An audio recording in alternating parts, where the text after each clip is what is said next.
वादे तेजस्वी यादव 10-15 दिन की नींद लेने के बाद आज बाहर आए हैं। उन्होंने आज प्रेस कॉन्फ्रेंस की, जहां पर उन्होंने बड़े बड़े वादे किए, बड़े बड़े ऐलान किए, चाहे वो जीविका दीदी को लेकर हो या फिर और बड़े ऐलान हो, चाहे वो सरकारी नौकरी को लेकर बात हो, और इसी को लेकर उन पर तंज कसा जा रहा है। तो क्या है ये पूरा मामला, बताएंगे आपको। मेरे साथ मौजूद है executive editor Rajiv Singh ji. Sir, क्या है ये पूरा मामला? तेजस्वी यादव ने आज क्या बड़े वादे किए हैं? देखिए, अब का जो दौर है, इस समय बहुत ही ज़्यादा बिहार के लोगों को सतर्क रहने की ज़रूरत है। मैं ये बात क्यों कह रहा हूँ, क्योंकि 6 नवंबर को चुनाव होना है, फिर 11 को चुनाव होना है, 2 चरणों में चुनाव है, 121, 122 दूसरे चरण में। तो अब ये देखना होगा कि जिस तरह से अब नेता बड़े बड़े घोषणाएं करेंगे, वादे करेंगे, उसमें बिहार की जनता खुद के लिए क्या पा रही है, किन नेताओं पर विश्वास कर रही है, किन नेताओं पर विश्वास नहीं कर रही है। और तेजस्वी यादव ने आज जो वादे किए, जो घोषणाएं की, उसको देखकर तो साफ साफ लग रहा है कि अब बिहारियों को और भी ज़्यादा सतर्क रहने की ज़रूरत है, क्योंकि ये चुनाव बहुत कुछ फैसला करने वाला है। ये चुनाव या तो नीतीश सरकार में आप अविश्वास करके अपनी तहस नहस करवा लें, या फिर तेजस्वी यादव के झूठे वादों में विश्वास करके आप तहस नहस करवा लें। तो दोनों ऑप्शन आपके पास है। सबसे पहले तो हम ये बात करते हैं कि नीतीश को काउंटर करते हुए कैसे उन्होंने एक तरह से कहा जाए तो लफाजी की। उन्होंने, तेजस्वी यादव ने ऐसे ऐसे वादे किए जो सीधे सीधे महिलाओं से कनेक्टेड था, बिहार की बेटियों से कनेक्टेड था, बिहार की उन बच्चियों से कनेक्टेड था जिसको बिहार में सबसे ज़्यादा लालू और तेजस्वी ने छला है। तेजस्वी यादव कह रहे हैं कि जीविका दीदियों को सरकारी नौकरी दी जाएगी, अस्थायी कर दिया जाएगा, 30 रुपये प्रति माह दिए जाएंगे। तेजस्वी यादव कह रहे हैं कि जीविका दीदियों को 5 लाख का बीमा दिया जाएगा। तेजस्वी यादव कह रहे हैं कि हर परिवार को सरकारी नौकरी दी जाएगी। तेजस्वी यादव कह रहे हैं कि जीविका दीदियों को 2,500 रुपये प्रति महीना देंगे, सालाना 30,000 देंगे, और 5 साल का भी आंकड़ा दे रहे हैं, ताकि एक बड़ा आंकड़ा दिखे तो लोग हमको वोट करना शुरू कर दें। 1.5 लाख रुपया देंगे 5 साल में। कहाँ से लाएंगे जनाब इतने पैसे? कभी सोचा है? या सिर्फ 3 करोड़ जो महिलाएं हैं वोटर बिहार में, उन पे नजर आए, उसको लेके आप कुछ भी वादे कर दिए जा रहे हैं। 6 लाख स्वीकृत पद है सरकारी नौकरी के तौर पर बिहार में, और आप जो बता रहे हैं तो वो लगभग 3 करोड़ 4 करोड़ करीब आप नौकरी देंगे। बजट है 3,16,895 करोड़ रुपये, और आपका जो लफाजी वाली घोषणाएं हैं उसके अनुसार तो आपको साल का 14 लाख 15 लाख करोड़ चला जाएगा। मतलब सोचिए कि वॉलेट में 5 रुपया है और खर्च करने की आप बात कर रहे हैं 500 रुपये।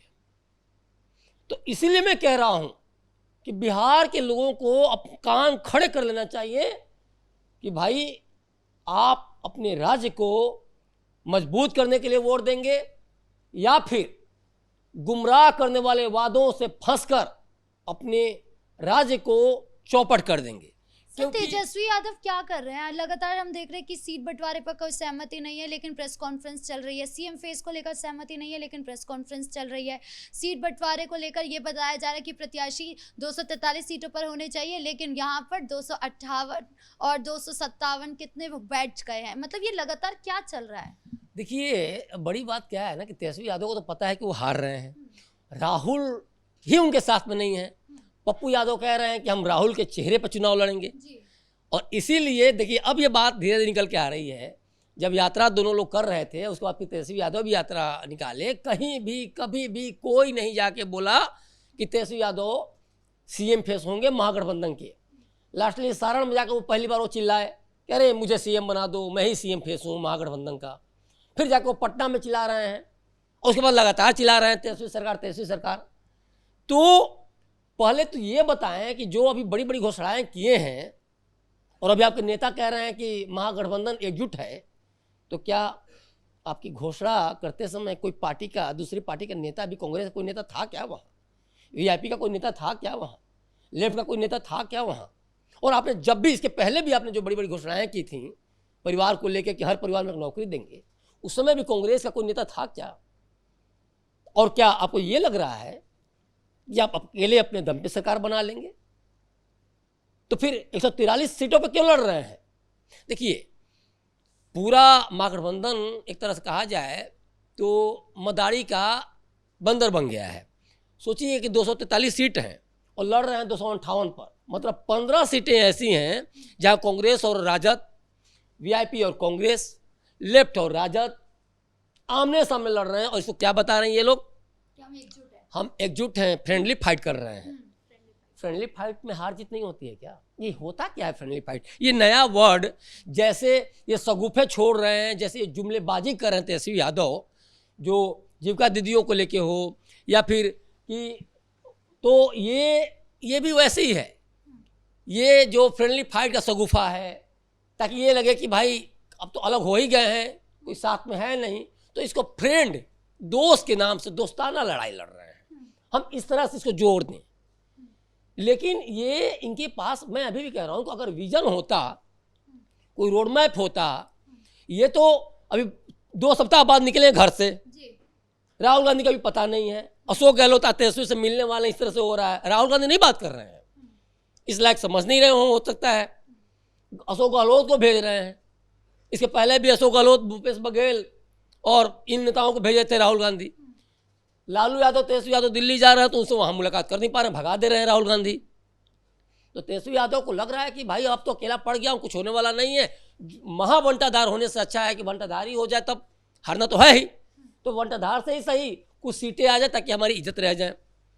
राहुल गांधी अपने अलग मूड में है, वो उनको बिहार के राजनीति कोई मतलब है नहीं।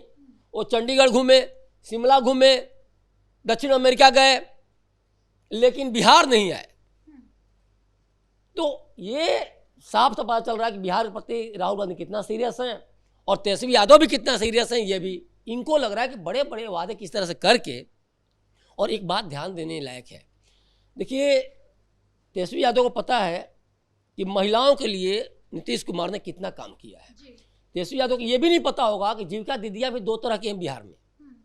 एक तो ग्रामीण महिलाओं का समूह है और दूसरा है सीएम दीदियाँ, जिसको कम्युनिटी मोबिलाइजर कह सकती हैं। तो ये जो बड़े बड़े वादे कर रहे हैं सिर्फ और सिर्फ महिला वोटों के चलते, क्योंकि इनको पता है कि पुरुषों से ज़्यादा घरों से निकलकर महिलाएं वोट देती हैं। और इसमें जो बड़ी बात है तो ये है कि वो किसी तरह से इन महिलाओं को अपने पाले में रखते हुए चाहते हैं कि इनको ऐसे ही बड़े बड़े वादे कर दो कि झांसे में आ जाएं और ये घर से निकलकर वोट दें, क्योंकि घर से ज़्यादा तो यही निकलती हैं। तो जीविका दीदियों को देखिए कैसे 2007 में पहली बार नीतीश कुमार ने इन स्वयं सेवा सहायता जो ग्रुप है महिलाओं, ग्रामीण महिलाओं को कैसे कि खड़ा किया, कैसे धीरे धीरे धीरे धीरे एक दूसरे से जुड़ के छोटे छोटे कुटीर उद्योगों के लिए लोग पैसे जुटाती हैं, एक दूसरे को लोन देती हैं, तमाम तरह की कितनी सुंदर स्ट्रक्चर है ये। लेकिन तेजस्वी यादव या इस टाइप के नेता सब तहस नहस कर देंगे झूठे वादे करके। अगर उसमें से 4 जीविका दीदियाँ भी इनके गुमराह होकर आ जाती हैं तो अपना जीवन नरक कर लेंगी, क्योंकि जो ये कह रहे हैं वो संभव ही नहीं है, बजट ही नहीं है बिहार का। दूसरी एक बड़ी बात मैं जो ध्यान दिलाना चाहता हूँ दर्शकों को भी और इन जीविका दीदियों को भी जो हमारी कैपिटल टीवी के वीडियो को देखें तो इस बात को समझें कि आप सोचिए जीविका दीदियाँ जो केंद्र और राज्य का दोनों का एक मिला जुला अभियान है। कल तेजस्वी यादव क्या करेंगे, जब करना तो कुछ है ही नहीं, तो इन वादों को लेकर जब कोई कुछ कहेगा तो यही बोलेंगे कि केंद्र सरकार, मोदी जी तो पैसा ही नहीं दे रहे हैं, तो हम क्या करें। और देखिए यही है हिडन गेम। आप सरकारी नौकरियों के तौर पर भी देखें अगर, तो आपके पास बजट नहीं है तो आप क्या गेम खेलेंगे केंद्र सरकार की तरफ, क्योंकि उसके बगैर संभव ही नहीं है। और वहां भी आप कल क्या कहेंगे कि मोदी जी ने बजट नहीं दिया तो इसलिए हमने सरकारी नौकरी हम नहीं दे पा रहे हैं। तो पूरी बड़ी बड़ी जो योजनाएं हैं जो तेजस्वी यादव अपनी तरफ से जो सगुफा छोड़ रहे हैं, लफाजी कर रहे हैं, तो वो सिर्फ और सिर्फ मोदी के कंधे पर रखकर बंदूक चलाया जा रहा अगर देखा जाए तो। क्योंकि ये कहीं से भी संभव नहीं है कि चाह के भी ये केंद्र सरकार के बगैर, केंद्र सरकार के ऊपर बोझ लादे बगैर इन योजनाओं को सफलीभूत कर सकें, पूरा कर सकें। और इसीलिए ये इस तरह की बातें कर रहे हैं। सर तेजस्वी यादव को लेकर ये बात कही जा रही, जब उनसे पूछा गया कि आपका जो ये गठबंधन का विवाद चल रहा है इसको लेकर क्या कहेंगे, तो उन्होंने साफ सीधा कहा कि इस पर कल बात करेंगे। कहा जा रहा है कि कल जो है इनकी जॉइंट मीटिंग होने वाली है, चाहे वो कांग्रेस हो या फिर इनके पार्टी के अन्य दल हो, उन सबके साथ होगी मीटिंग। तो आपको क्या लगता है कि ये सीट बंटवारे को लेकर जो कला चल रही है, जो सीएम फेस को लेकर कला चल रही है, वो कल सॉल्व हो जाएगी? मतलब आपने भी जो रिपोर्टर ने सवाल पूछा उसको बड़ी बारीकी से पकड़ लिया। बहुत सुंदर सवाल आपने किया कि जब इनसे पूछा गया कि महागठबंधन को लेकर सवाल किया गया तो इन्होंने बोला कि कल बात करेंगे। बात करने के लिए है क्या? तहस नहस तो हो गया है। महागठबंधन को पहले ही लोग कह रहे थे महाठगबंधन, अब तो सब चौपट हो चुका है। 143 सीटों पर ये लड़ रहे हैं। देखिए सब ने कॉम्प्रोमाइज किया है, राहुल गांधी ने भी कॉम्प्रोमाइज किया है। 70 सीटों पिछली बार लड़े थे, 61 सीट पर लड़ने के लिए तैयार हो गए। 9 सीटों का सेक्रीफाई, लेफ्ट भी सेक्रीफाई कर रही है लगभग 8 सीटों की। उसके अलावा वीआईपी का भी वो है, काफ़ी हद तक कॉम्प्रोमाइज कर रहा है। जो डिप्टी सीएम वगैरह की बात थी उससे पीछे हट गया है। लेकिन राजद 144 सीट पर लड़ी थी, मात्र 1 सीट को लेकर वो हो रही है। और ये कहीं से बैठक भी नहीं है, कहीं कोई नहीं, साझा कुछ नहीं है, ये खुद से अनाउंसमेंट है।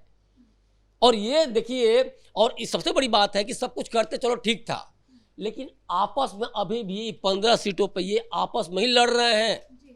तो ये बताने के लिए काफ़ी है कि इनकी मिट्टी पलीद हो चुकी है, बेड़ा गर्क इस बार तय है। जी, इस मुद्दे पर ज्यादा अपडेट के लिए आपका बहुत बहुत धन्यवाद। तो कुल मिलाकर तेजस्वी यादव ने जो आज प्रेस कॉन्फ्रेंस करी है उसमें जो ऐलान किया है उसको लेकर वो बुरी तरीके से फंसते जा रहे हैं, और जो गठबंधन विवाद था उसको लेकर कल हो सकता है कि प्रेस कॉन्फ्रेंस हो। अब उसमें क्या कुछ होता है ये देखने वाली बात होगी। ब्रेकिंग न्यूज से इतना ही। कैमरा पर्सन राजकुमार के साथ मैं राधिका राज।